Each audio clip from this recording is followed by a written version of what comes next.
My final year as a junior, when I was about 17 or 18, I started to take it a little bit more seriously. I was just finishing school and about to go off to university, and it was around about that time I thought, well, I'd like to see how far I could go in the sport.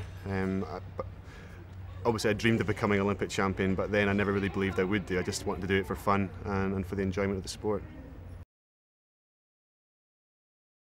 Yeah, I mean, when Chris Bourbon won the gold medal in Barcelona in '92, that was the first time I think track cycling in particular, had really made the headlines in Britain in my lifetime, and to see that was inspirational. And then closely after that, there was Graham Mabry, who famously designed his own bike out of parts from a washing machine and old bits of metal he had lying around, and he was Scottish as well, which was even more of a kind of inspiration for me. And those two were sort of real rivals at that time, and it just seemed to elevate the profile of track cycling. And it was just about that time when I was getting into it, and that really gave me something to aim at. I'd ridden the kilo at national level and at under 23 level internationally, and in '98 I was 5th in the European Championships for my age group under 23. But I'd always focused on the Olympics, and for me I knew that would be the best chance I would have would be in the team sprint. So I hadn't really thought about individual events until after Sydney, and we sort of sat down and had a little discussion within ourselves, within the team, about how we wanted to approach the next Olympics. And Jason was doing a lot of other things outside cycling at that time, trying to promote himself and cash in on his gold medal. So there was that the door was open for me to race at international level and be Britain's kilo rider. And Jason was actually a big benefit to me. He really helped me with advice and training, because I was relatively new to the event, and to have the Olympic champion in your team, it's a unique opportunity, and to have him there to sort of guide me along and to advise me, it was like having the best coach in the world, essentially, someone that's been there and done it themselves. No, we're all good friends. I mean, the team, there's a really good camaraderie within the team, and although at numerous occasions we've been rivals. Commonwealth Games is a famous one, for example, where Jason was competing for the England team and I was competing for Scotland, and it was a head-to-head, and in the end I just pipped him for the gold. But despite the fact he knew I was going to be my rival, he still helped me along the way, and really, his advice was invaluable. So yes, we are rivals, but at the same time we're very close as a team.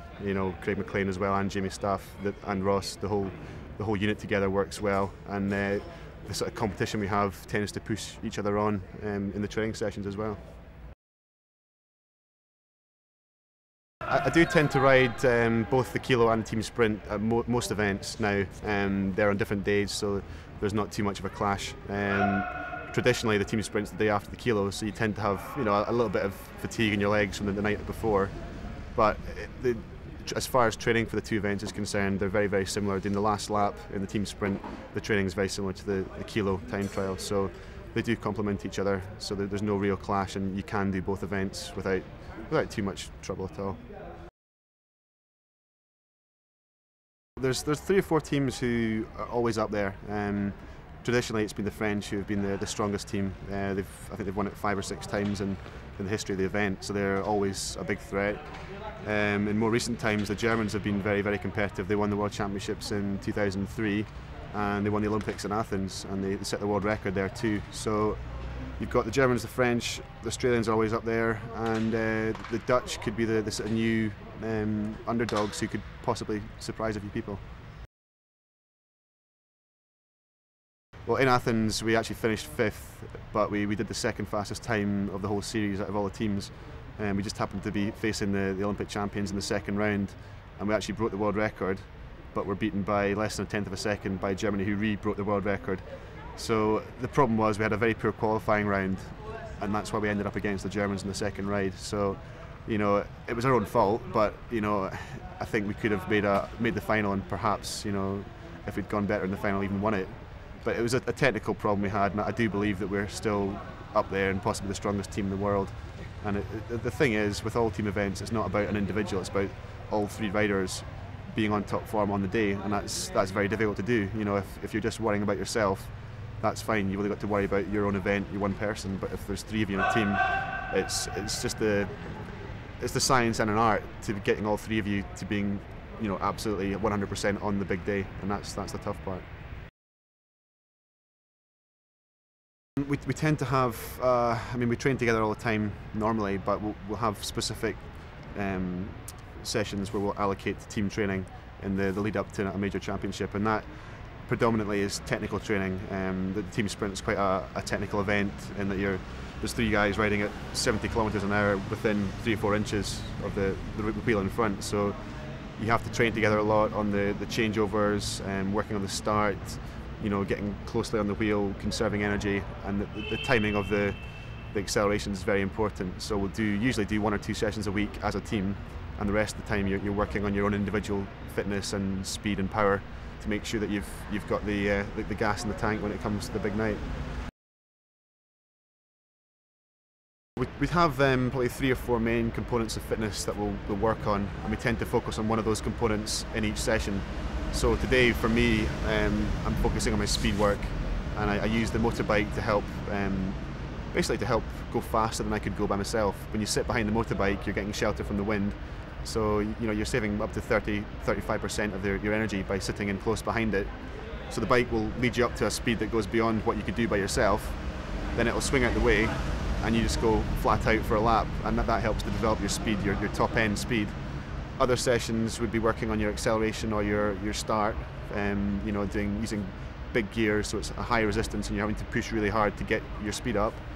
And then we would do longer sessions, which would be working more on the kind of the endurance aspect of the event, and they're the ones you look forward to the least, because it really does hurt, and your lungs are bursting, your legs are stinging with the lactic acid, and they're the really nasty sessions that you do all you can to avoid. But at the end of the day, you have to do them because it's the ones that make the biggest difference. We do a lot of gym work because strength's a very important aspect of our fitness, and in fact for the sprinters, the strength is like the core of our fitness, whereas the endurance riders would do a lot of road mileage. They would go out and spend hours and hours and hours just riding on their bike. The core of our fitness comes from the strength in the gym.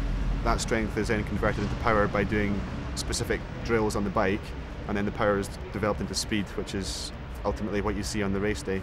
So we tend to do 2 to 3 sessions a week in the gym, probably 3 to 4 sessions a week on the track, and we do a fair amount on the road too, but it tends to be for active recovery. Just you go out for 1 hour, spin your legs after a track or a gym session, to stop yourself getting too tight and too sore. And it's also just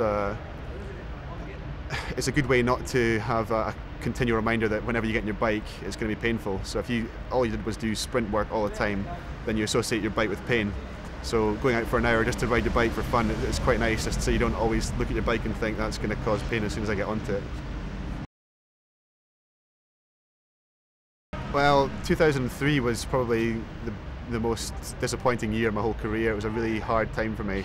I'd gone from being world champion, sea level world record holder, to losing both title and the record in Stuttgart.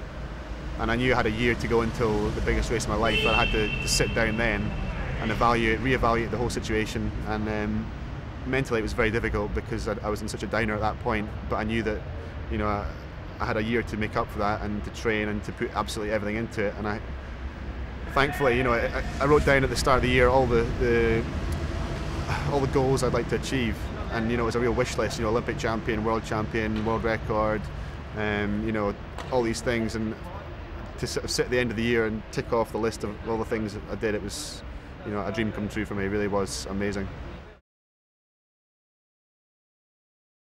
It's actually, people think that it's a good thing, or they think it must be a good thing to be the last man off, because you can see the times before you and you know what to beat and you know what to expect. But it's actually the hardest way to do it. It's much better to go up early on with no concerns, no worries, no distractions, and just do your ride, and then you can sit back and watch the race. But going up last really was a nightmare. There was 3 guys before me broke the world record and the Olympic record, so you've got 2 ways of looking at it. You can either completely go to pieces and think, oh my god, this is going to be a nightmare here, I'm not going to even get a medal, all this work's going to be in vain. Or you can sit back and think, right, there's nothing I can do about these riders, no effect at all on them, so all I can do is affect my own ride. I've got to worry about myself, not worry about anyone else. And that's what I did. It's easier said than done. I mean, it's very easy to say that, but I think it was actually when the second guy to break the record, I think after the first guy, the Australian, broke the record, Shane Kelly, I thought, okay, that's a good time, but nothing to worry about. I know I can beat that. And the German went faster, and then I had a little moment of panic, and then I thought, no, I've got to go back to my game plan, not worry about anyone else. And then by the time the Frenchman Arnaud Tourneau broke the record again, that was literally seconds before I was on the line, so I didn't consciously register what he'd done.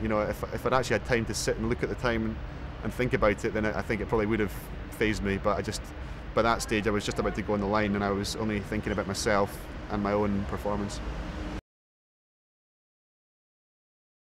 It has been hard, but it's been very enjoyable too. The period immediately after Athens was so busy. I didn't actually ride my bike for 6 weeks. I didn't do any training.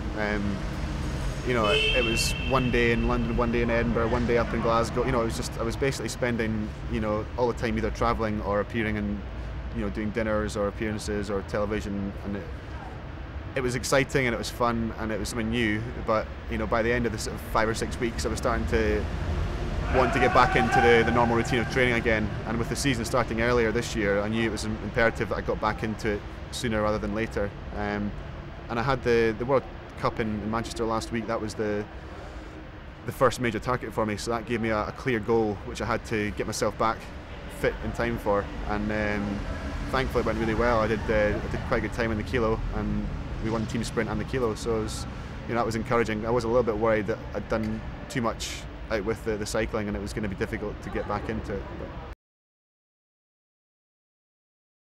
Well, I do tend to be known for my start in the kilo. That's my strong part. I think that's mainly because I used to be the first man in the team sprint for Sydney. I trained solely for the first lap, so I do have a good start. So that's what I'm trying to work on, is get up on my competitors and just hold on. But it's probably the most painful way of doing it, because you really do start to feel that the sting after the first lap, and you've still got 3 laps to go. So yeah, I go out hard and just try and hang on. People think it's just a pure sprint, but it's not as such. There are certain cues I have throughout the race, so I do have a clear race plan before I start. The first quarter lap is just full on. You put absolutely everything in to try and get up to speed as soon as possible. And then it's about just treading that fine line between going too hard and you completely blow to bits, or not going fast enough and never really getting on top of the gear. So it's something that comes with experience. The more you train, the more you compete, you learn that fine line that you can just be below your maximal sprint, but not be going so slow that you never actually go fast enough. So it's hard to describe, but only you know yourself whether you're right on that limit. And if you get it wrong, it can be quite spectacular, because you see some riders go off too hard in the first 2 laps and then almost come to a standstill over the last half lap. Well, we're always looking at the technical side of things, looking to develop the bicycle, but as are all other nations too. But I'm really, really happy with the bike we've got just now. I believe it's the best one available.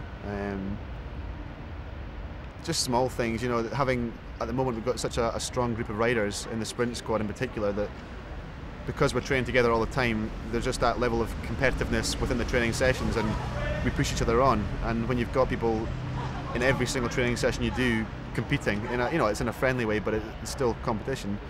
You never ever rest on your laurels, and you're always pushing yourself as hard as you can. Some other countries have got 1 or 2 top class riders in each event, but not enough to really create that level of competition just every day in training. And I think that's the biggest element for us, is that team spirit and that kind of competition within the team. It's a nice position to be in. I mean, a lot of people think of it as pressure, but I think it's great that now the British public in general are looking to cycling to win medals at every championship they enter. So, I think it's important that we show progression, that we don't sit back and say, wasn't Athens great, wasn't that fantastic, that's as good as it's going to get. I think we have to look beyond that and say Athens was good, but we want to step it up again in a view of 4 years' time in Beijing. And I think that we could come away with maybe 3 or 4 gold medals in LA if we get it right on the night.